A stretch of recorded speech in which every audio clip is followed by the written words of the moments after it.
الحمد لله كفى وسلام على عباده الذين اصطفى أما بعد فأعوذ بالله من الشيطان الرجيم بسم الله الرحمن الرحيم قل أعوذ برب الناس ملك الناس إله الناس من شر الوسواس الخناس الذي يوسوس في صدور الناس من الجنة والناس صدق الله مولانا العظيم وصدق رسوله النبی الامین الکریم۔ محترم و مکرم سامعین اکرام، آج کی اس درس میں ہم کوشش کریں گے کہ سورہ ناس، سورہ فلق اور سورہ اخلاص کی صورتوں کا مختصر معنی اور اس کی مختصر سی تشریح کرنے کی کوشش کی جائے گی۔ اللہ تعالیٰ سے دعا گو ہیں کہ اللہ تعالیٰ ہمیں صحیح قرآن فہمی کی توفیق نصیب فرمائے۔ سورہ ناس یہ کل 6 آیات پر مشتمل ہے اور یہ مدنی صورت ہے۔ مکی اور مدنی یہ 2 صورتیں ہوتی ہیں۔ ان سے مراد یہ ہے کہ یہ صورت مکمل مدینے میں نازل ہوئی۔ مکی صورتوں سے مراد یہ ہوتی ہے کہ وہ صورت مکہ مکرمہ میں نازل ہوئی۔ بعض ایسا بھی ہوتا ہے بعض موقعوں پر کہ پوری صورت مدنی یا مکی ہوتی ہے لیکن اس کی بعض آیتیں وہ مکی یا مدنی ہوتی ہے، یعنی کہ پوری صورت تو مکے میں اتری لیکن اس کا کچھ حصہ مدینہ منورہ میں اترا، اور بعض جگہوں پہ پوری صورت مدینہ منورہ میں اتری لیکن اس کی بعض آیتیں مکہ مکرمہ میں اتری۔ تو بہرحال اس کا شان نزول بھی یہ ہے کہ اللہ کے نبی صلی اللہ علیہ وسلم پر لبید بن اعصم یہودی اور اس کی بیٹیوں نے یہ گنڈا کیا تھا، یعنی جادو ٹونا کیا تھا۔ تو اس جادو کا اثر یہ تھا کہ اللہ کے نبی صلی اللہ علیہ وسلم کو یوں گمان ہوتا کہ میں نے کچھ بات کہی ہے حالانکہ آپ نے وہ بات نہیں کہی ہوتی۔ اسی طرح سے اس جادو کو نکالنے کے لیے جبرائیل امین آئے اور آپ پر یہ 2 معوذتین ان کو کہا جاتا ہے، یعنی سورہ ناس اور سورہ فلق کو پڑھ کر آپ پر دم کیا۔ عائشہ صحیح بخاری میں ہے، حضرت عائشہ رضی اللہ تعالی عنہا نے کہا اللہ کے نبی صلی اللہ علیہ وسلم، اللہ کے نبی نے حضرت عائشہ کو بتایا کہ مجھ پر بال اور اسی طرح دوسری چیزوں کے ذریعے سے جادو کیا گیا ہے۔ اللہ کے نبی سے حضرت عائشہ نے فرمایا وہ چیز کہاں ہے؟ اللہ کے نبی نے فرمایا فلانی جگہ موجود ہے، لیکن جب کہ اللہ نے اب مجھے اس سے شفا عطا فرما دی ہے تو میں اس کو ظاہر کر اس کو فتنے کا سبب بنانا نہیں چاہتا۔ تو بہرحال اس کا مختصر سا ترجمہ یہ ہے کہ اللہ تعالیٰ فرما رہے ہیں قل، اے نبی آپ فرما دیجئے، اعوذ برب الناس، میں پناہ چاہتا ہوں لوگوں کے رب کی، ملک الناس، اسی طرح سے سب لوگوں کے بادشاہ کی، یعنی میں اللہ کی پناہ لیتا ہوں، ایک تو لوگوں کے شر سے، پھر سب لوگوں کے بادشاہ کے شر سے، الہ الناس، سب لوگوں کے معبود کی، یعنی تمام لوگوں کے معبودوں سے میں اللہ کی پناہ میں آتا ہوں، اسی غیر اللہ کے پناہ میں نہیں جاتا۔ من شر الوسواس الخناس، اس وسوسہ ڈالنے والے کے شر سے جو پیچھے کو چھپ جائے۔ ایک صحیح اور مستند حدیث میں ہے کہ اللہ کے نبی صلی اللہ علیہ وسلم کا ارشاد منقول ہے جو بچہ بھی پیدا ہوتا ہے اس کے دل پر وسوسہ ڈالنے والا شیطان مسلط ہو جاتا ہے۔ جب وہ ہوش میں آ کر اللہ تعالیٰ کا ذکر کرتا ہے تو یہ وسوسہ ڈالنے والا پیچھے کو دبک جاتا ہے، اور جب وہ غافل ہوتا ہے تو دوبارہ آ کر وسوسہ ڈالتا ہے۔ یہ روح المعانی بحوالہ حاکم و ابن المنذر بیان فرمایا گیا ہے۔ اسی طرح حدیث میں آتا ہے جتنے بچے پیدائش کے وقت میں روتے ہیں وہ شیطان کی وجہ سے ہے کہ شیطان چٹکی لے کر انہیں رلاتا ہے، لیکن عیسیٰ ابن مریم یہ واحد بچے ہیں کہ جو پیدا ہوئے تو یہ روئے، ان کو شیطان نے جو ہے ورغلایا نہیں، کیونکہ اللہ نے ان کے متعلق فرمایا انی عبداللہ، انہوں نے پیدا ہوتے ہی فرمایا، اقرار کیا اپنے عبد ہونے کا کہ میں اللہ کا بندہ ہوں۔ اسی طرح فرمایا الذی یوسوس فی صدور الناس، جو لوگوں کے دلوں میں وسوسے ڈالتا ہے، یعنی جو لوگوں کے دلوں میں شیطان کے وسوسے یہ لوگوں کے دلوں میں ہوتے ہیں۔ دو چیزیں ہیں جو یاد رکھنے کی ہے، ایک نفس ہے اور ایک شیطان کے وساوس ہے۔ نفس کے بارے میں سورہ یوسف میں کہا گیا ان النفس لامارۃ بالسوء، کہ بے شک یہ نفس برائی کی طرف وسوسے ڈالنے والا ہے۔ اور اسی طرح سے شیطان کے متعلق یہ کہا گیا کہ شیطان تو وہ برائی کی راہ دکھلانے والا ہے۔ ایک حدیث جو ہم بار بار سنتے ہیں کہ مغلقت الشیاطین، شیاطین کو رمضان المبارک میں قید کر دیا جاتا ہے، شیطان کو تو قید کیا جاتا ہے، پھر یہ وساوس رمضان میں بھی کہاں سے آتے ہیں؟ یہ اس وجہ سے ہے کہ شیطان تو قید ہوتا ہے لیکن نفس آزاد ہوتا ہے، اور نفس بھی انسان کو بری چیز کے کرنے پر آمادہ کرتا ہے، اور خیالات صرف شیطان ڈالتا ہے۔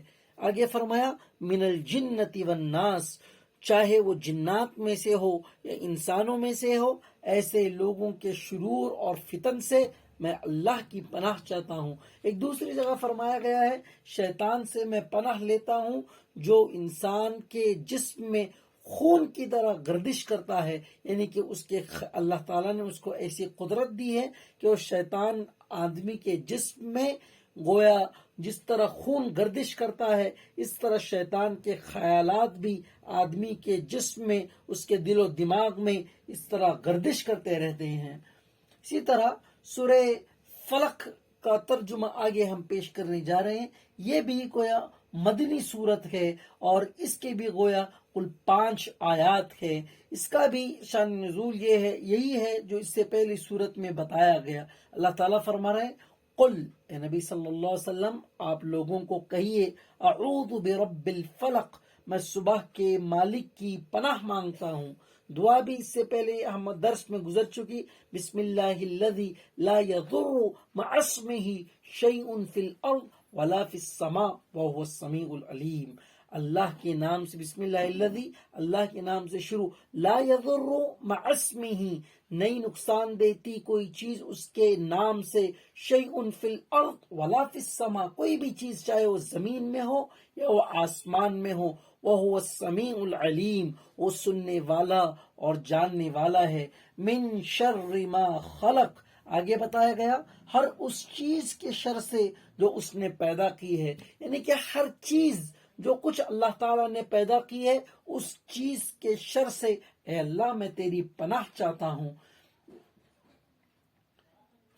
اسی طرح فرمایا وَمِن شَرِّ غَاسِقٍ اذا وقب، اور اندھیری رات کے شر سے جب وہ پھیل جائے۔ اندھیری رات کے شر سے بھی اس لیے پناہ مانگی گئی ہے، خصوصی طور پہ جو جادوگر ہوتے ہیں اور جو کالا جادو کرتے ہیں وہ عام طور پہ رات ہی کو منتخب کرتے ہیں۔ اسی لیے اللہ حدیث میں آتا ہے جب مغرب کا وقت ہو جائے تو اپنے بچوں کو باہر کھیلنے کے لیے چھوڑا مت کرو، اس لیے کہ راتوں میں شیاطین اور جنات کا بسیرا ہوتا ہے، اس لیے جیسے ہی رات ہو جائے بچوں کو گھر کے اندر لے لیا کرے۔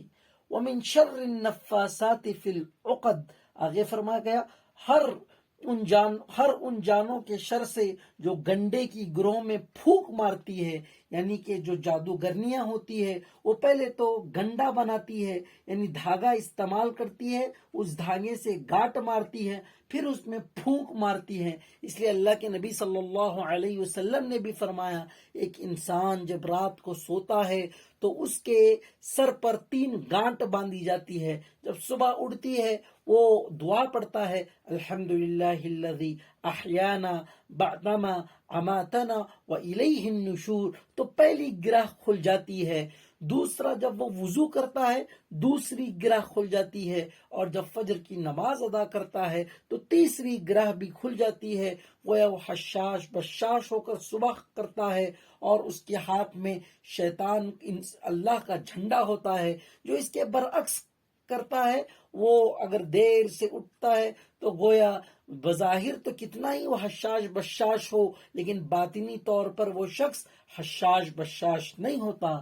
وَمِن شَرِّ حَاسِدٍ اذا حسد، اور حسد کرنے والے کے شر سے جب وہ حسد کرے۔ حسد کئی طریقے کا ہوتا ہے. کسی کے جان سے حسد کرنا، کسی کے مال سے حسد کرنا، کسی کے علم سے حسد کرنا، کسی کے رتبے سے حسد کرنا، یہ تمام حسد ہی ہے جس کے بنا اس کی دلیل حدیث میں بھی ملتی ہے. اللہ کے نبی صلی اللہ علیہ وسلم نے جب دین کے تبلیغ کا کام شروع کیا تو قریش مکہ نے 3 چیزوں کی پیشکش آپ کو کی. آپ سے فرمایا اے اللہ کے نبی، اے محمد صلی اللہ علیہ وسلم، اگر یہ تم کام جو کر رہے ہو تمہیں پیسے کی خواہش ہے تو ہم تمہارے آگے اپنے سارے خزانے نشاور کر دیں گے.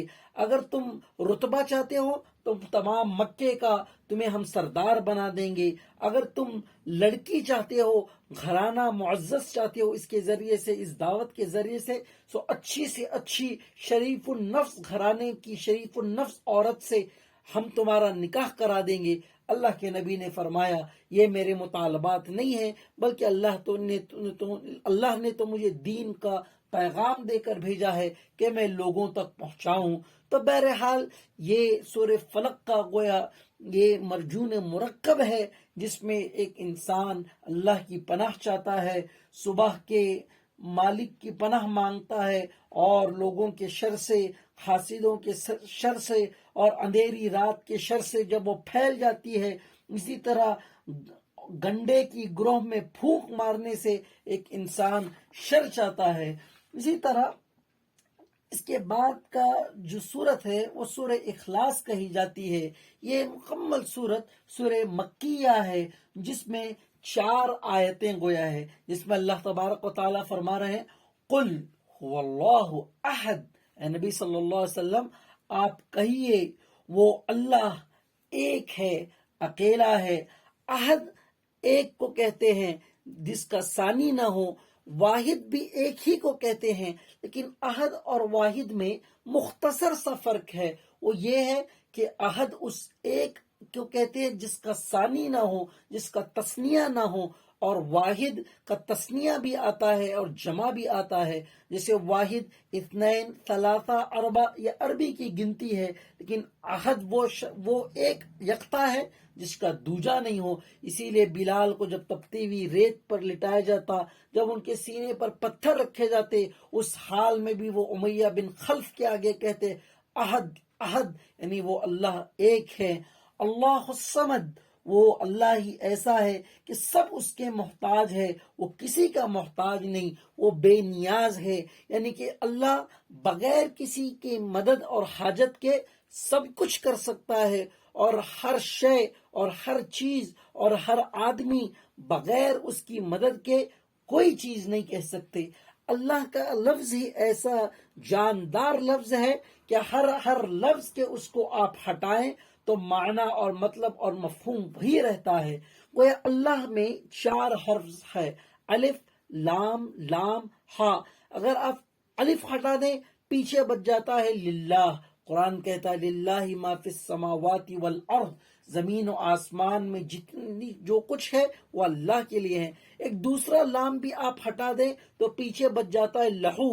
قرآن کہتا ہے لہو ما فی السماوات و ما فی الارض وما بینہن، آسمان اور زمین کے درمیان جتنی چیزیں اور وما بینہن اور اس کے درمیان جو کچھ ہے وہ تمام اسی کے لیے ہے. اس لام کو بھی ہٹا دیں تو صرف ہو بچ جاتا ہے الٹی پیش کے ساتھ. تو قرآن کہتا ہے هو اللہ الذی لا الہ الا ہو، وہی تو اللہ ہے جس کے علاوہ کوئی معبود نہیں. اور مکمل اللہ لے تو خود اللہ کہتا ہے اللہ لا الہ الا هو الحی القیوم.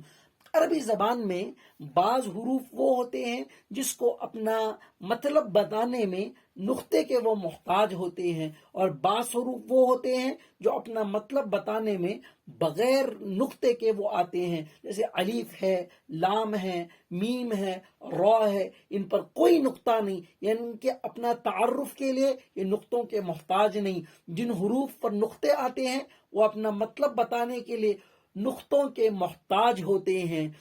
تو اسی طرح بغیر نقطے والے حروف یہ گویا ڈوبتے ہوئے چاند کی مانند ہے، اور بغیر نقطے والے حروف گویا اڑتے ہوئے چاند کی مانند ہے. اور نقطے والے حروف یہ ڈوبتے ہوئے سورج کی مانند ہے اپنا مطلب اور مفہوم بیان کرنے کے لیے۔ تو اللہ نے اپنے لیے جو استعمال کیے الفاظ وہ الف لام لام ہا ہے، جس میں کوئی نقطہ نہیں، گویا اللہ ایک طاقتور لفظ ہے اور طاقتور حروف سے بنا ہے۔ رسول بھی جو چنا گیا را سین واو لام، ان کسی میں نقطہ نہیں، وہ یہ بھی ایک طاقتور لفظ ہے۔ محمد اور احمد صلی اللہ علیہ وسلم چار حروف ہے، ان کو بھی جو چنا گیا یہ بھی طاقتور حروف ہے۔ اسلام جو لفظ رکھا گیا اس میں بھی کوئی نقطہ نہیں، گویا یہ بھی طاقتور حروف ہے۔ لا الہ الا اللہ اس میں بھی کوئی نقطہ نہیں، محمد الرسول اللہ اس میں بھی کوئی نقطہ نہیں، گویا اللہ تعالیٰ نے لا الہ الا اللہ اور محمد الرسول اللہ کلمے کو جوڑ کر یہ بتایا۔ اللہ اپنی ذات کے اعتبار سے تمام کائنات میں اس کا کوئی جوڑ نہیں، اس کا ثانی نہیں، اور محمد عربی صلی اللہ علیہ وسلم بھی نبیوں کی فہرست میں اللہ کے بعد ان کا کوئی ثانی نہیں۔ وہ اللہ کی اتباع کرو گے تو صحیح راستہ پاؤ گے، کس طرح اللہ کی اتباع کرنا ہے وہ نبی سے سیکھو گے تو تم جنت میں جانے والے بنو گے۔ اسی لیے قرآن کہتا ہے اطیعوا اللہ و اطیعوا الرسول وَأُولُو الْأَمْرِ مِنْكُمْ، اطاعت کرو اللہ کی اور اس کے رسول کی، اور جو اولو الامر ہے جن کو دین میں زیادہ مرتبہ عطا فرمایا گیا ان کی اطاعت کرو۔ آگے اللہ نے فرمایا لم یلد، نہ اس کی کوئی اولاد ہے، ولم یولد اور نہ وہ کسی کی اولاد ہے، یعنی اللہ کا کوئی گارڈین نہیں ہے، کوئی اس کے ماں باپ نہیں ہے، اور ولم یولد اور نہ کسی کی نہ اس کی کوئی اولاد ہے اور نہ وہ کسی کی اولاد ہے۔ عیسائی کہتے ہیں عیسیٰ ابن وقالت النصارى عیسیٰ ابن اللہ وقالت الیہود عزیر ابن اللہ، اور قریش مکہ کا یہ دعویٰ تھا کہ فرشتے یہ اللہ کی بیٹیاں ہیں۔ اللہ تعالیٰ نے جواب دیا الکم الذکر ولہ الانثی، کہ تمہارے لیے تو بیٹے ہوں اور میرے لیے بیٹیاں ہوں، یہ کس طرح کا تم انصاف کرتے ہو۔ عزیر علیہ السلام کو اس لیے انہوں نے اللہ کا بیٹا بنایا، توریت جو گمشدہ تھی، جو ختم ہو چکی تھی، انہوں نے اپنی یادداشت سے دوبارہ پوری کی پوری توریت کو واپس ازبر لکھا، اس لیے انہوں نے عزیر علیہ السلام کو اللہ کا بیٹا بنا لیا۔ تو اللہ تعالیٰ نے ان باتوں میں بیان فرمایا اللہ کسی کا باپ نہیں اور نہ کوئی اللہ کا بیٹا ہے۔ خود انجیل میں بھی یہ بات صراحتاً موجود ہے، اور انجیل کے کتنے جز ہے تمام اجزاء میں کہیں صراحتاً عیسیٰ علیہ السلام سے یہ منقول نہیں کہ میں اللہ کا بیٹا ہوں یا تم میری پرورش کرو۔ یہ تقلید ثلاثہ کا عقیدہ بالکل باطل اور رد ہے۔ عیسیٰ علیہ السلام کا سب سے پہلا معجزہ جو انجیل میں موجود ہے وہ پانی کو شراب میں تبدیل کرنا ہے، لیکن قرآن جو کہتا ہے سب سے پہلا معجزہ عیسیٰ علیہ السلام کا وہ اپنے ماں کی گود میں بولنا ہے۔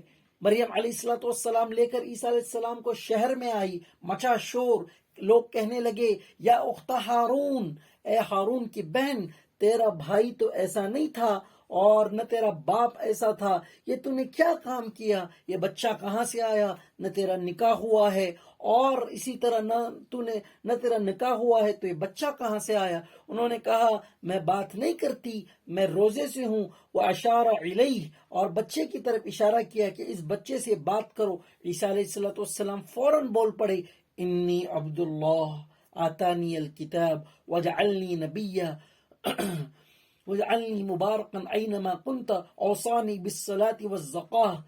عیسیٰ علیہ السلام نے ایک تقریر کی جو پورے شہر میں گونج اٹھی، وہ یہ تھی کہ میں اللہ کا بندہ ہوں، اللہ تعالیٰ نے مجھے اپنی ماں کا فرما بردار بنایا ہے، اللہ تعالیٰ نے مجھے نماز کا اور اپنی ماں کی فرما برداری کا حکم دیا ہے، مجھ پر سلامتی ہے، جس دن میں پیدا ہوا، جس دن میں مروں گا اور جس دن میں اٹھایا جاؤں گا، ان تینوں موقعوں پر مجھ پر سلامتی ہوگی اور اللہ کی طرف سے سلامتی کہی جائے گی۔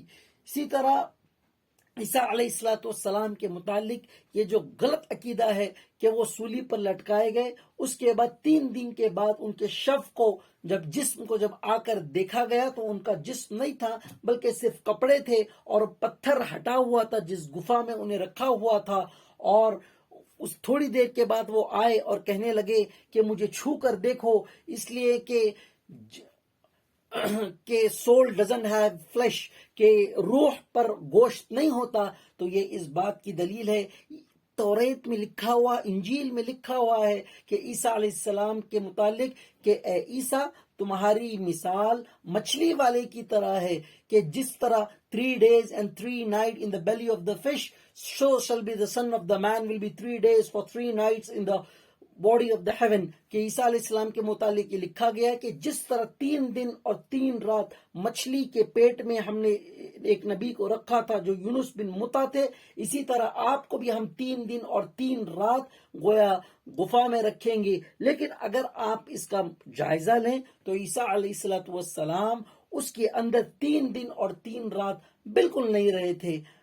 اسی طرح ہمارا مسلمانوں کا عقیدہ یہ ہے کہ ہم یہ عقیدہ رکھتے ہیں کہ عیسیٰ علیہ السلام یہ اللہ تعالیٰ کے بھیجے ہوئے پیغمبر ہیں جو بنی اسرائیل کی طرف بھیجے گئے تھے، ان کو اللہ نے انجیل عطا فرمائی، وہ بن باپ کے پیدا ہوئے ہیں، ان کی ماں کا نام مریم ہے، جن کی مکمل ایک سورہ قرآن مجید میں سورہ مریم کے نام سے مذکور ہے۔ وہ قیامت کے دن دمشق کی جامع مسجد پر 2 فرشتوں کے کندھوں پر ہاتھ لٹکائے ہوئے اتریں گے، اور اللہ کے نبی نے تو یہاں تک فرمایا کہ پانی ان کے سر سے ٹپک رہا ہوگا، اور بڑے خوبصورت اور حسین اور جمیل ہوں گے۔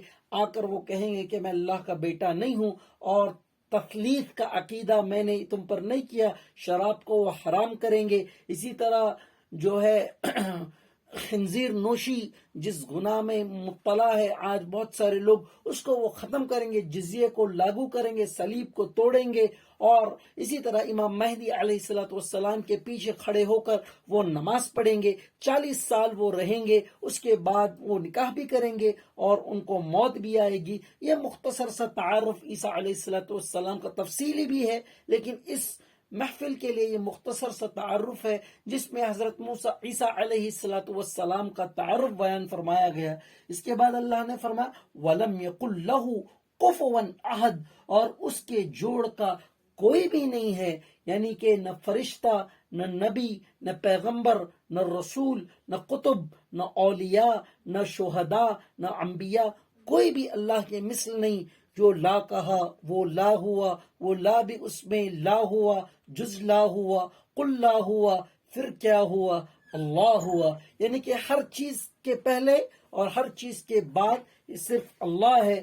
حتیٰ کہ نبیوں کو طاقت بھی اللہ نے عطا فرمائی، رسولوں کو بولنے کی قوت بھی اللہ نے عطا فرمائی، جنت جہنم کا پیدا کرنے والا بھی اللہ تعالی ہے، فرشتوں کو گویا رسولوں کی طرف مبعوث فرمایا، شیطانوں میں شر اور خیر کا مادہ رکھا، انسانوں کو ماں باپ کے ذریعے سے پیدا فرمایا، اور تمام جتنی چیزیں آپ مخلوقات میں گننا شروع کریں، یہ تمام کی تمام چیزوں کا حامل اور دینے والا یہ ایک اکیلا اللہ ہے۔ اس مختصر سی صورت میں یہ بتایا جا رہا ہے کہ اللہ کی پیروی کرو، اللہ کو اکیلا مانو، اس کے سوا کسی کو مت پکارو۔ حتیٰ کہ صحابہ میں بعض صحابہ اتنے جری تھے، اللہ کے نبی صلی اللہ علیہ وسلم کے پاس ایک صحابی مال مانگنے کے لیے آئے، اللہ کے نبی نے عطا فرمایا، دوسری مرتبہ آئے، دوسری مرتبہ عطا فرمایا، تیسری مرتبہ آئے، تیسری مرتبہ عطا فرمایا، تو اللہ کے نبی نے ان سے فرمایا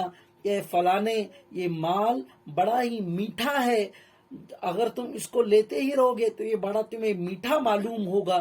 تو اللہ کے نبی صلی اللہ علیہ وسلم سے جب انہوں نے سنا تو اس کے بعد انہوں نے کسی سے کوئی سوال نہیں کیا، حتیٰ کہ اگر ان کا کھونٹا بھی جس سے اونٹ کو آنکا جاتا وہ گر جاتا، وہ خود اونٹ سے نیچے اترتے اور اس کو لیتے۔ تو گویا مانگنا جو ہے یہ مخلوق سے نہیں، یہ بھی اللہ سے ہے، گناہ ہو جائے توبہ بھی اللہ سے ہے، اور تمام چیزوں کا عطا کرنے والا یہ واحد اکیلا اللہ ہے۔ بہرحال یہ مختصر سے خلاصے سے ہم اپنی بات کو اختتام پذیر کرتے ہیں۔ اور اللہ تعالیٰ سے دعا گو ہیں کہ اللہ تعالیٰ ہمیں ہر عمل میں، ہر میدان میں اپنے سے لو لگانے، مانگنے اور آہوازاری کرنے کی توفیق میسر عطا فرمائے، اور مخلوق کی سامنے ہاتھ پھیلانے اور مخلوق کے آگے حاجت مند ہونے سے تمام امت مسلمہ کی حفاظت عطا فرمائے۔ وما علینا الا البلاغ، وآخر دعوانا ان الحمد للہ رب العالمین۔